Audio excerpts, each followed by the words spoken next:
Hello mes amis, aujourd'hui je vais vous parler de comment identifier vos déclencheurs émotionnels.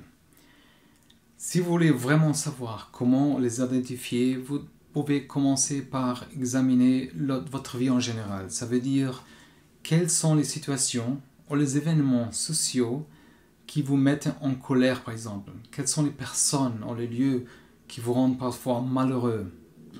Alors il sera plus facile d'identifier par exemple la cause si vous pouvez observer certains schémas. Ça veut dire par exemple, vous pouvez remarquer que vous vous sentez plus déprimé au cours d'une journée lorsque vous êtes en présence de certaines personnes.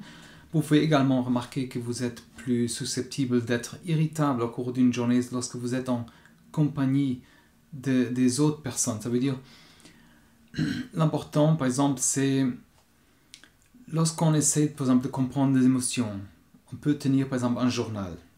Et un journal peut être vraiment efficace. Le fait par exemple d'écrire ce que vous fait ressentir une certaine émotion peut vous aider à identifier par exemple ces déclencheurs dans votre esprit et à rester par exemple conscient de vous-même à l'avenir. Par exemple, si vous remarquez que certaines choses vous mettent en colère, que vous êtes contrarié après un certain événement, vous pouvez noter ce qui se passe juste avant ou juste après que vous avez ressenti ce sentiment.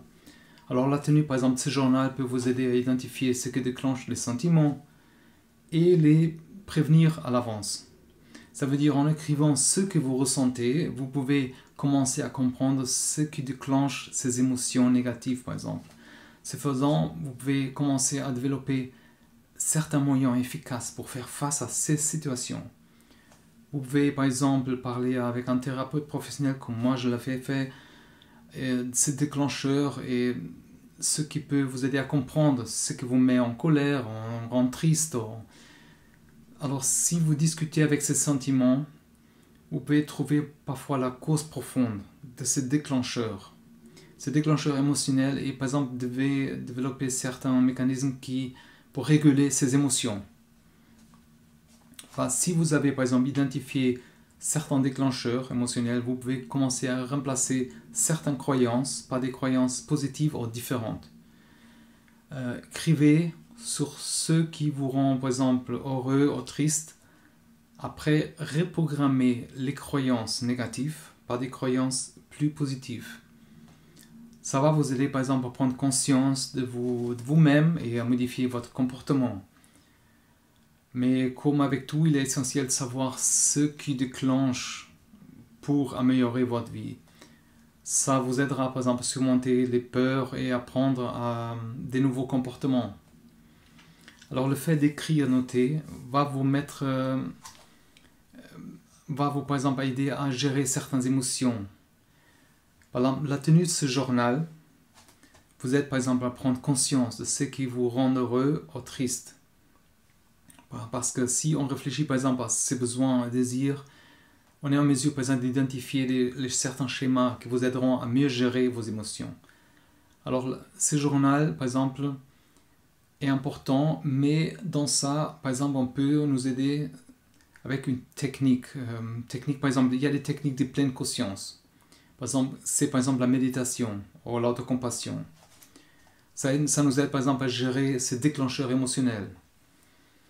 Tenir par exemple ce journal va vous aider à identifier les aspects importants, l'amour de soi et d'apprendre à connaître ses propres émotions. La conscience par exemple de soi est vraiment super important. Il peut vous empêcher d'agir sur la base des sentiments parfois. Alors je l'appelle aussi comme un journal d'amour propre. Ça peut vous apprendre à identifier certains déclencheurs, certains émotionnels par exemple, et prévenir par exemple à l'avance que ça se produise. Par exemple, vous pouvez également par exemple utiliser ce journal pour pratiquer la compassion envers vous-même. Ça veut dire apprendre par exemple à faire preuve de compassion envers soi-même vous aidera à surmonter par exemple des émotions extrêmes et à développer une compassion avec vous-même. Et ça vous aidera à avoir une vie plus équilibrée. Un des moyens, par exemple, de guérir ou prévenir un déclencheur d'émotionnel, par exemple, est de s'engager dans des expériences positives. Par exemple, lorsque vous vivez par exemple, une expérience positive, vous avez tendance à vivre d'autres expériences aussi positives dans votre vie. Par exemple, installation d'un sapin de Noël peut vous évoquer des souvenirs d'enfance. Ou par exemple, si vous écoutez votre chanson préférée, peut déclencher une nostalgie ou même l'anxiété. Vous pouvez également vous engager avec la personne ou la chose qui déclenche votre anxiété. Il y a beaucoup de différents déclencheurs. Chaque personne a des réactions émotionnelles différentes face aux mêmes circonstances. C'est important. Les émotions ont tendance à se manifester soudainement parfois et sans avertissement. C'est pour ça que c'est important de prêter par exemple attention à ces signaux de votre corps et de savoir quand ça se manifeste. Il peut être quelque chose de simple par exemple, comme un sentiment d'envie ou de dépression ou de peur d'être seul par exemple. Vous pouvez même être surpris de constater que vous avez de nombreux déclencheurs pour une même situation. Alors si on n'arrive pas à contrôler par exemple ses émotions, par exemple, c'est important de tenir ce journal. Ça peut vous aider à découvrir certains schémas récurrents et de transformer les pensées négatives par exemple en pensées positives ou différentes. Ce journal-là aussi vous aide à améliorer par exemple vos relations avec les autres. Si vous êtes par exemple prêt à prendre par exemple le temps d'apprendre mieux, pour mieux vous connaître, ça va être bénéfique par exemple pour toute la vie. Alors la première étape est maîtriser vraiment ces déclencheurs. Et ça consiste par exemple à les repérer déjà. Avec ça, vous êtes en mesure par exemple de découvrir certains comportements et la cause de ces émotions. C'est perfectionner, d'apprendre à se connaître peut se faire si on se comprend soi-même.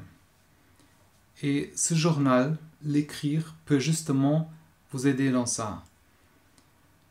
Et vous devrez écrire à partir d'un certain flux de la conscience, comme si le subconscience vous dicte les choses. Laissez juste aller. Le fait d'écrire sur vos sentiments et les événements qui entourent, par exemple, vous permettra d'identifier ces éléments déclencheurs et d'éviter certaines situations. Écrivez aussi les circonstances dans lesquelles vous avez été confronté à ces déclencheurs. Note ce que vous avez ressenti et ce que vous avez fait en réponse à ces émotions. Par exemple, si les événements ont été déclenchés par une personne spécifique, vous pouvez essayer de remplacer cette pensée par une pensée différente, en une pensée positive même. Une fois que vous avez identifié ces déclencheurs, il est temps, par exemple, de remettre en question. Ça veut dire, pour résoudre ces problèmes, parfois, simplement conserver ce journal dans un endroit sûr, je vous conseille. C'est très personnel. Commencez alors pour identifier ces moments plus instables dans votre vie. Ces périodes volatiles sont généralement, par exemple, associées à un événement spécifique, et les émotions qui accompagnent sont souvent liées à ces événements. Expliquez l'événement à vous-même et écrivez ces sentiments avant, pendant et après. Alors, tenir ce journal de votre état émotionnel vous aidera à reconnaître vos déclencheurs et à identifier les schémas qui suivent. Par exemple, la colère est souvent un résultat d'une expérience traumatique. Et il est impossible parfois d'être heureux au milieu d'une situation négative. Mais si on est conscient, si on écrit ça, ça nous aide à comprendre ce qui déclenche ces émotions et à modifier notre comportement. Ça vous aidera également à mieux maîtriser par exemple vos émotions et à vous sentir moins stressé. Une autre manière de surmonter certaines situations, c'est de trouver l'humour dans la situation. Identifier ces déclencheurs, c'est pas facile, mais trouver l'humour dans chaque situation est donc un moyen de réduire l'impact parfois. L'humour est essentiellement une position de deux choses différentes. Vous pouvez même prendre par exemple une situation familière et d'avoir un œil nouveau pour trouver par exemple l'humour. Si on prend conscience par exemple ces réactions émotionnelles, on est en mesure de contrôler et de gérer. Alors certaines études, ils ont vraiment prouvé qu'une approche humoristique, par exemple la détresse émotionnelle, peut aider à combattre certains symptômes dépressifs même. Et c'est comme un élément important pour réguler nos émotions. Lorsque quelqu'un traverse par exemple un épisode dépressif, cette personne est moins consciente et moins motivée pour faire face aux situations négatives, c'est logique. Ainsi, les personnes déprimées, par exemple, s'ils trouvent par exemple l'humour dans quelque chose, dans certaines situations, même si ça semble inapproprié, ça peut les aider à surmonter, ça peut nous aider à surmonter vraiment certaines situations et penser d'une autre manière. Si vous avez besoin d'aide aussi, pour ça, j'ai des ressources qui sont dans la description, des links de ressources et toute une recherche que je fais pour moi et pour aider. Alors, faites-moi savoir dans les commentaires. J'espère que cette vidéo vous a été utile et c'est le but de ces vidéos. Et alors, laissez-moi savoir. Explorez tout ce que vous avez besoin d'explorer. Et vraiment, prenez soin de vous. C'est la meilleure chose qu'on peut faire. Si on est bien avec nous-mêmes, on peut être bien avec la vie, avec les autres. Faites-moi savoir et je vous souhaite courage, tout de bon et à la prochaine.